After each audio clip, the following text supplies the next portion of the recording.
Jésus dans ma vie, c'est un peu comme ce garçon avec qui j'étais dans la même classe, si proche mais pourtant si loin. Toujours prêt à servir et à intervenir si j'en ai besoin. Mais malgré ça, après un service rendu, je ne le vois pas plus pour ce qu'il est.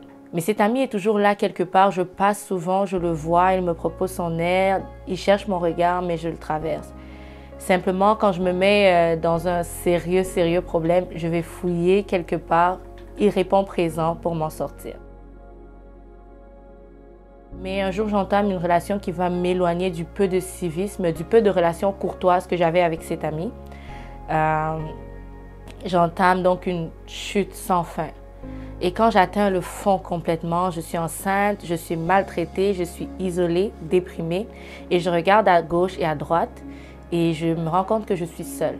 Des 15-20 personnes avec qui je me tenais, qui étaient toujours prêts à m'inviter, dépenser des milliers de dollars dans l'alcool, il n'y a personne qui est là. Et même ceux qui sont autour, personne n'est sensible à ma souffrance.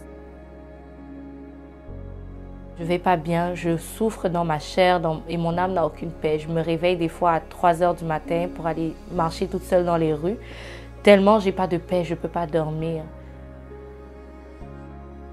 Et là, je me souviens qu'il y a quelqu'un qui, malgré que je ne l'ai jamais accepté de regarder véritablement à lui dans sa direction, lui, il a toujours été là et il s'est toujours montré présent. Et je me rends compte que c'est bien la seule personne. Alors un jour, toute seule dans ma chambre, déprimée dans le noir, je crie à lui, je lui demande d'ouvrir les portes pour mon fils dans le ventre et je lui dis, je ne sais pas où tu veux m'emmener avec ça, mais c'est bon, je te suis. Ma vie devient pas immédiatement meilleure, il y a encore beaucoup de choses que je ne comprends pas, je suis encore au milieu même du nœud qui avait créé la noirceur dans ma vie, donc je suis encore dans cette relation. Et là, ça fait que je fais un pas en avant, je fais 2 en arrière, jusqu'à ce que je comprenne qu'il faut que je quitte véritablement cette relation abusive et tout l'environnement toxique et ténébreux, tout le monde d'excès et d'immoralité dans lequel j'étais.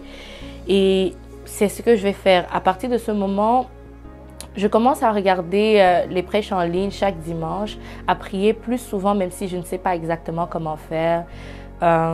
J'écris même ce que j'ai appelé à ce moment-là un plan de croissance spirituelle. Je découvre la personne du Saint-Esprit dont je n'avais jamais entendu parler. Je réalise aussi que je suis atteinte de dépendance affective et je prie pour en être guérie et je reçois ma guérison.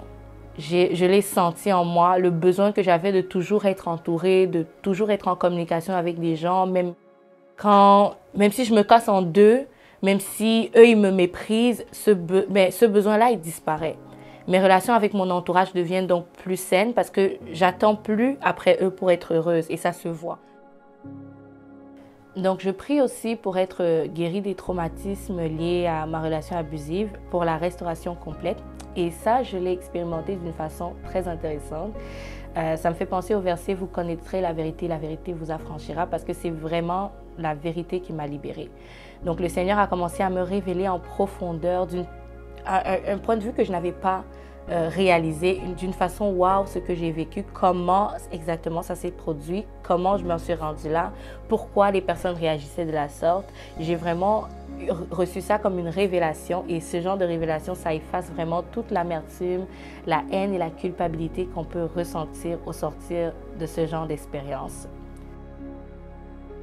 Donc en bref, je fais mon chemin avec Dieu et je suis convaincue qu'il est là. Il écoute, il agit, il règne et il est vivant, ça c'est certain. Je sais aussi que je suis faible et que toute seule ce n'est pas évident de le suivre, mais que j'ai le Saint-Esprit, comme j'aime l'appeler le coach par excellence. Je le vois à l'œuvre dans ma vie et celle de mon fils tous les jours.